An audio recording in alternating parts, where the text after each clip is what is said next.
a esa inauguración.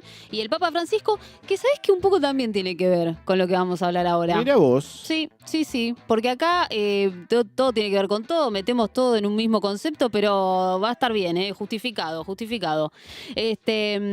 Bueno, como les adelantaba hace un ratito, para seguir hablando de esta cuestión, nada, del humano inserto en la sociedad, ¿no? Y cómo vivimos nuestro día a día y qué estrategias, qué formas usamos para básicamente existir en este mundo, que no es poco. No es poco, bastante cuesta. No es poca cosa. Nada, hicimos este estudio a partir de este estudio. Bueno, esta columna, chicos, tampoco tanto. No, estudio. Un estudio. Monografía. Sí. A partir de un disparador, que lo debatimos también acá con Juli, nuestra productora, que nos llamó bastante la atención, que es un video de Nati France, esta influencer, podemos decir... Natalia Francia. Sí, entrenadora espiritual, como querramos llamarla a ella, que popularizó, sin dudas, una práctica que se llama tapping. Pero en las últimas horas se hizo bastante viral por un video aplicando el tapping a una conducta alimentaria. Tenemos el video para repasarlo para el que no lo vio. A ver. Tengo mucha hambre y no puedo parar de comer. ¿Qué hago? Me escriben mucho por esto. Tenemos que empezar a identificar el hambre real del hambre emocional. Por eso el tapping nos puede ayudar. En ese momento que tenés ganas de picotear, vas a hacer en el punto karate esta frase recordatoria. Este hambre que siento no es real, es un hambre emocional. Elijo alimentarme de paz. Este hambre que siento no es real. Te juro que tengo una lija rubia. Elijo alimentarme de paz. Hay que alimentarse de paz. No es real, no, de mí no, por favor. Es hambre emocional. Me carneaban entre todos. Puedes hacerlo en el borde de la mano. Este hambre ahí. Que siento no es real, es hambre emocional, elijo mi paz. Te juro que tengo hambre en serio. Yo ahora tengo hambre de verdad también, Pero esto no me está resultando. Elijo liberar las emociones. 2 menos 20, boluda. Elijo mi paz. Y hasta ahí que va. baje la intensidad y te puedas conectar. Bueno. Con otra cosa. Ahí un poco se entendió el concepto que nos trae Nati France. Que... Como dicen en Twitter, liberen a Cositorto, ¿no? Sí. Bueno, ella es muy popular por esta práctica que se llama tapping, que bueno, cada tanto se hace viral porque lo asocia a determinadas cuestiones que para mí pasan por otro lado, pero bueno, ¿quién soy yo para discutirle? En este caso, la alimentación, pero siempre habla también de dinero, ¿no? Esta cuestión de la abundancia, manifestar abundancia y que si uno tiene pensamientos positivos respecto a esa cuestión, va a tener más dinero y toda esa cuestión, ¿no? ¿De dónde viene el tapping? Porque ¿De dónde viene el shaping? Está bueno hacer un recorrido de, no lo inventó ella, el tapping. No, claramente. Sino que es una práctica también conocida como Emotional Freedom Techniques, o técnicas de libertad emocional, que tiene sus raíces en la medicina tradicional china y la acupuntura, pero fue desarrollada como una técnica moderna por el psicólogo Roger Callahan en la década de los 80. Y en los 90, otro psicólogo llamado Gary Crane la simplificó y la popularizó. Esto tiene un poco que ver con lo que hablábamos con Pablo, de que en Argentina es muy popular el psicoanálisis, pero en casi todas las otras partes del mundo, la psicología está más asociada a la conducta. Es decir, vos cambiás cuestiones de tus pensamientos o tu ser a partir de actuar diferente, ¿no? Digo, explicado muy resumidamente. Más conductista, digamos. Más conductista, ¿no? Más asociado a la conducta. Entonces, estas cuestiones de golpecitos, del cuerpo, ¿no? La corporalidad es muy importante en este tipo de psicología. Bueno, de ahí lo trae Nati France, no lo inventó ella, ¿verdad? Sí, yo creo que hay algo, ahora sacándome más allá de la utilización y este personaje, y que todo esto siempre va envuelto en un marco bastante de pseudociencia y hasta de negacionismo de la misma ciencia. El tapping se me da algo también que me hace acordar a los mantras del hinduismo y del budismo. Sí, la repetición, la ¿no? repetición y el estado... Yo flashé esa. Yo me crié en una casa muy religiosa y ahí cuando me agarró más la rebeldía por los 18 años, me acuerdo, me encontré con el libro de George Harrison, hablando de los mantras, ¿sí? Un Mani Padme Hum. Here Comes the Sun. Claro, y nada, también era algo medio así, siento que es algo medio así, ¿no? O sea, como un trance meditatorio en el cual entras a través de la repetición de una frase. Bueno, hay muchas de estas disciplinas que toman, qué sé yo, el arte de vivir, lo habrán conocido, el macrismo fue tope de gama, el arte de vivir, el Ravi Shankar, las técnicas de respiración. Bueno, En pala se la llevó Ravi Shankar. Olvídate, el Ravi Shankar no inventó nada nuevo, sino que había una cuestión también medio mántrica con la respiración, si vos te pones a investigar, bueno, todo esto viene de religiones, más orientales, hinduistas, ¿no? Bueno, chinas también, que esto del tapping tiene que ver con la acupuntura. Pero me parece muy interesante analizar el éxito que tiene Nati France. La siguen más de 741.000 personas. ¿Qué? Claro. Montó una tienda en la que vende más de 6.000 productos, cepillo de dientes, velas, mats de yoga, relojes para pared, bikini, cualquier cosa, lo que necesites ahí. Bikinis de tapping. Sí, en la tienda de Nati France. Sacó 4 libros, vendió muchísimas copias. En la Feria del Libro presentó un libro este año. Por su academia virtual pasaron 7.000 alumnos y alumnas que se anotaron en alguno de sus 22 talleres. Viajó a dar charlas por Uruguay, Chile, España. También viajó a India con 25 alumnas que pagaron para vivir esta experiencia. Además ir a la India para esta gente. Olvídate, la Meca, es la Meca. Hay un muy buen gag de padre de familia cuando tienen que ir a la India, Stewie y Brian, y Stewie dice, no veo la hora de ir a mi clase de yoga para decirle a todas esas malditas que me fui a la India.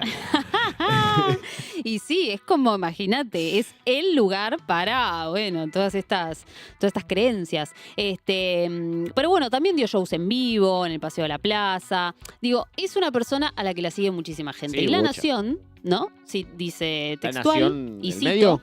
El medio, que le hizo una entrevista. Digo, ella tiene un montón de entrevistas y habla constantemente. Dice, es la influenciadora de bienestar más famosa, la más criticada. Influenciadora de bienestar, nunca había escuchado eso. Exactamente, la que más factura, la que más emprendimientos tiene y atención acá, la que mejor leyó algo que está pasando en la sociedad. Esa es buena. Y acá nos preguntamos, bueno, ¿qué está pasando en la sociedad para que una persona como Nati France, que repito, acá la idea es hacer un análisis, ¿no? Sí, un poco sí, más sí. generalizado, no hablar específicamente de ella, sino traerla para analizar esto. ¿Qué está pasando como sociedad que recurrimos a este tipo de métodos y a este tipo de cuestiones para de vuelta vivir mejor, ¿no? Y volvemos a esta cuestión que hablamos con Pablo hace un ratito, que constantemente se pone en juego, ¿no? El debate entre lo individual y lo colectivo, ¿no? Si me falta plata, es porque no estoy vibrando en abundancia. Si me echan de un trabajo, es porque yo actué mal, obré mal, trabajé mal. Si no consigo eso que quiero, es porque no me estoy moviendo lo suficiente, porque no estoy haciendo lo suficiente como para poder perseguir ese sueño, que tan solo con desearlo muy fuerte, bueno, yo puedo conseguirlo, ¿no? Y nos abre esta pregunta de si la culpa es mía o de la sociedad. Y en la autoayuda, esto es algo que pasa constantemente en este tipo de discursos, generalmente, no solamente el tapping, el mal se presenta como social, ¿no? Pero la solución es individual, ¿no? Y me parece interesante analizar ese tipo de cuestiones, ¿no? Mismo también pasa con la imagen corporal, ¿no? Ella justo hablaba de una cuestión de alimentación. Digo, el creerse todo el tiempo insuficiente para un patrón hegemónico nos lleva a decir, che, bueno, entonces yo tengo que, esta cuestión del amor propio, ¿no? Aceptarme como soy, ¿no? Encima que me tengo que amoldar a un modelo, ¿no? Que el sistema me impone, pero no puedo, no llego por diferentes motivos. Bueno, de mí misma también tiene que surgir las herramientas y la capacidad de imponerme a eso, ¿no? Sí. Ser mejor que eso, ¿no? Y amarme como sea. Cuando no hay una crítica a la sociedad que todo el tiempo me muestra modelos súper flacas, súper perfectas, súper exitosas, ¿no? Sí, pero también quiero ponerlo del otro lado, ¿no? Como también en lo propio de la autorrealización y de necesitar esa convalidación permanentemente. Yo lo que creo, o sea, he conocido bastante este mundillo. Quizás no ahora, quizás justamente el tapping no, pero sí allá por cuando se volvió medio furor todo lo que es pseudociencias y etcétera, en 2015, 2014.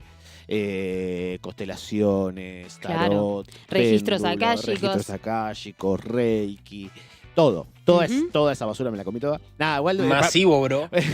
Para mí también me interesa, porque digo, para mí también son como juegos, digamos, de la mente y del espíritu que uno hace y para, conocerse capaz o querer estar mejor. No, totalmente. Pero hay algo, perdona, y ahí termino, que es la convalidación de esto, ¿viste? Con lo que vos decías de la sociedad. Bueno, no solo de la sociedad, sino de decir yo soy especial y yo me merezco estar mejor y yo... Cuando capaz, a veces las cosas son una mierda, gente. A veces el mundo Sí. es horrible y a veces estás pasándola mal. Y a veces no podés parar de comer porque estás ansioso, nervioso o lo que sea. Y tampoco está mal. Totalmente. No, y pensar que el problema siempre es de uno, y que en realidad el problema que tiene uno tal vez lo tiene un montón de gente, porque no se trata de algo necesariamente personal o individual, sino que hay un montón de personas que están pasando por lo mismo porque todos vivimos colectivamente en la misma sociedad. Pero Claro. bueno, muchas veces se nubla ese pensamiento, ¿no? Se Ahí deja va. de lado. Y acá es importante volver a la cuestión del trabajo, ¿no? Un mercado laboral cada vez más laxo, cada uno es su propio jefe, tiene que defender sus propios derechos, ¿no? Y nos volvemos como un yo empresarial. Yo soy mi propia empresa, ¿no? Y en este tipo de sociedades la autoayuda permea mucho más porque es una salida fácil, rápida, efectiva, donde cada uno tiene al alcance de su mano las herramientas para ser su propio terapista, ¿no? Como salir de eso. Y acá un poco lo traigo a Gabriel Rolón, que es un ¿Dónde especialista. está? Lo traje acá conmigo. Acá está, mirá. Ahí va. Se parece a Qué Borges. conmigo que está Gabriel Rolón. Sí, está medio duro. No, Gabriel Rolón es un profesional, es un especialista, es un Sí, psicólogo capo total, lo que tenemos habla mucho. desde un lugar profesional y de mucho conocimiento. Pero yo digo, qué loco, ¿no? Que es bastante como generalizado lo que él dice, ¿no? Como que se vuelve bastante general, ¿no? Y si hay algo que tiene la psicología, Sí. es que es una construcción súper individual que vos haces en un espacio con un terapeuta, ¿no? Y que es tuya, ¿no? Es un trabajo que haces tuyo. Digo, qué loco que Gabriel Rolón tenga tanto éxito, ¿no? Porque Sí. quiere decir que hay mucha gente buscando palabras de alivio, ¿no? Entender qué le pasa, saber qué le pasa, poder narrar ese dolor que tiene, ¿no? Y recurre a divulgadores como son Gabriel Rolón, por ejemplo, que lógicamente le está hablando a millones de personas. Entonces, si vos le estás hablando a millones de personas, bueno, caes en estrategias medio generales, ¿no? Para hablar de cosas que en realidad tienen que ser muy individuales, ¿no? Pero muy individuales en el trabajo interno de cada uno. Eso me parece bastante loco. Completamente. El efecto Rolón, digo efecto porque hay otros, hay varios. Sí. Ahora me acuerdo uno que tiene una voz muy grave, que está en Urbana Play, que es como el nuevo psicólogo. Bueno, Rolón está en Urbana sí, Play. Sí, está en Urbana Play, pero hay otro más que ahora no me acuerdo, es más joven que Rolón. Y es como el nuevo Rolón. Sí. Es más fisura, él es como algo más así. Bueno, pero también lo pienso también en mucha gente que tal vez dejó de ir a terapia, ¿no? No, bueno, eso sí. por una situación económica. Digo, bueno, No, eso es terrible. Gente, es muy cara la terapia. ¿Cuánto muy están cara. pagando de terapia? Mira, o sea, abramos esa puerta. Viste que yo- hay mi videos. psicóloga es ¿Vos bastante hiciste barata. video de eso, Mechi? Yo hice un en video Filo? de eso, sí. Ahí va. Mi psicóloga es bastante barata. Ok. No le pago mucho, la verdad. No, bueno, igual, Pero- pero pasa eso. Pero Yo conozco es casos una que. plata por mes Es importante. un numerazo, negra. Yo conozco casos de eso, de capaz que personas que están haciendo una terapia con una misma psicóloga o psicólogo hace muchos años y pagan casi algo figurativo. Porque llegas al punto que estás bancando la mitad de la vida a esa persona. O sea, 8 años de terapia, 10 años de terapia. Sí. Pero Ven. bueno, no me acuerdo ahora. Creo que si pagó 30 No. o 32 lucas de la sesión. Bueno, algo así. Sí. Es una fortuna. Es bastante plata. Bueno, pero Al mes mucha es una gente que ya no lo fortuna. puede pagar y que entonces ve en estos divulgadores una salida, ¿no? O una forma de poder identificarse con determinadas situaciones. También algo interesante respecto de la autoayuda es que permea en sectores medios, ¿no? Que hacen un esfuerzo muy grande por no caerse del sistema, ¿no? También recién hablábamos un poco con Pablo de esto de que a partir de la caída del estado de bienestar, de las instituciones, asegurar tu nivel de vida y quedarte donde estás, ¿no? En términos materiales, es potestad de cada sujeto y no del sistema, ¿no? Ya no hay un Estado tan fuerte, ¿no? O instituciones tan fuertes que te garanticen un nivel de vida, un estilo de vida o determinados derechos o bienes básicos, sino que sos vos el que tiene que estar todo el tiempo Sí. trabajando para que eso se sostenga, Bueno, ¿no? pero ahí está bueno pensar, vos decís, o llevás, digamos, la hipótesis de que este crecimiento en pseudociencias o las personas buscando ayuda, por decir de una manera, o caminos en cosas que no tienen sustento, tiene que ver con una sociedad que no te da esos recursos, digamos. Sí, algo así como que, bueno, cada vez la sociedad es más individualista, cada vez más depende de mí, ¿no? Sí. estar Digo, es interesante también esto de pensar la figura del sujeto, ¿no? Como un individuo consumidor, ¿no? Como si no tenés poder adquisitivo, no podés participar de la sociedad, ¿no? Como que tu valor está en poder participar de la sociedad a partir de tu poder adquisitivo. Bueno, porque el capitalismo funciona así. Sí, acá me dice Raza Perro, doctor Chinaski es el que decís, sí, es verdad, doctor Chinaski. No lo tengo a Chinaski. Me cae bien, buen tipo. Parece, yo que sé, no lo conozco. Pero está esa de vos, quizás de poder tener la hipótesis de que viene por la sociedad que está cada vez más individualista y yo qué sé. Yo creo que más allá del individualismo o el sentirse acompañado, hay una sensación total de una intrascendencia personal después de haber creído que éramos importantes. Después de haber tenido una educación y capaz de un mundo y un sistema en el cual te dice que sos importante, que va a pasar algo, de que va a venir el sueño americano, capaz como se llamaba en los 90, o algo que te va a hacer llegar algo, que estás para algo mejor y que sos súper especial. Y después en el mundo te das cuenta que no vale nada. Bueno, sí, hay algo de eso también de... Y que solo te haces en compañía de otros. Digo para esto que vos decís de una sociedad cada vez más sola y post pandemia sobre todo. Sí, la cuestión de lo digital también que traía Pablo, de lo digital nos atomiza mucho más, ¿no? Y en la pandemia eso se vio muy fuertemente. Pero Gastón Sorullón, que es investigador y autor, investigador del CONICET, dice que en Argentina los discursos de autoayuda se volvieron muy populares en la década del 90, a partir de la degradación del Estado y el avance del capitalismo, que bueno, decayó el mercado laboral, las instituciones, los lazos entre individuos, como decía acá Fabri. Y a mí me hace acordar un poco también a la sociedad de hoy en día, ¿no? Claro. Hoy estamos frente a un problema muy similar.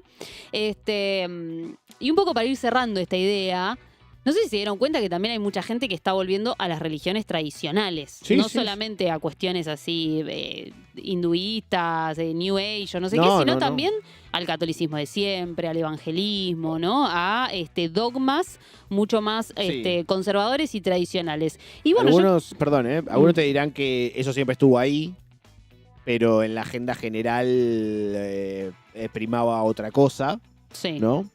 Yo creo que siempre estuvo ahí. Pero sí es verdad, o al menos a mí me pasa, vuelve al caso propio, por una cuestión de edad.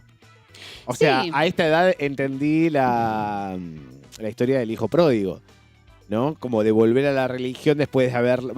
volver al seno, volver a la casa después de haberse ido a las puteadas, por decirlo de una manera, y de entender mejor esa religión con el cual se crió. No, totalmente. Eso, las iglesias siempre estuvieron ahí, los templos siempre estuvieron ahí, pero yo sí creo que hay una vuelta tanto del progresismo, ¿no? Como de la parte más de izquierda, como también de la derecha, de volver a un discurso, la derecha siempre tuvo ese discurso, pero digo, hoy la derecha en el mundo tiene mucha más preponderancia, y bueno, y creo que el rol del Papa Francisco, ya que hablábamos de él y de este mural que van a inaugurar mañana, tuvo mucho que ver con que muchos sectores que se habían alejado de la iglesia, más progresistas o más de izquierda, volvieran a creer en la religión como un marco, ¿no? Como una institución para poder encontrarle un sentido a la existencia. Sí, y también está bueno que podamos ver eso y podamos hablar de religión o de esta búsqueda personal y espiritual sin que sea, como creo que fue durante muchos años, visto en algún lado del progresismo o de algún lado de la mecha, como una debilidad, ¿no? Como el que busca un sentido ahí es un boludo. Porque la única realización es colectiva y el mundo es un lugar injusto, como que... digamos, medir a la religión con la vara que se mide a los hombres y a los hombres que forman esa iglesia. Bueno, yo creo que eso es positivo, como que hoy las creencias y poder creer en algo superior sea mucho más naturalizado y mucho menos juzgado, sobre todo de las partes más progresistas, ¿no? O de izquierda, que bueno, históricamente también son muy marxistas, ¿no? Y Marx, que decía, la religión es el opio de los pueblos. El apio de los pueblos. El apio de los pueblos.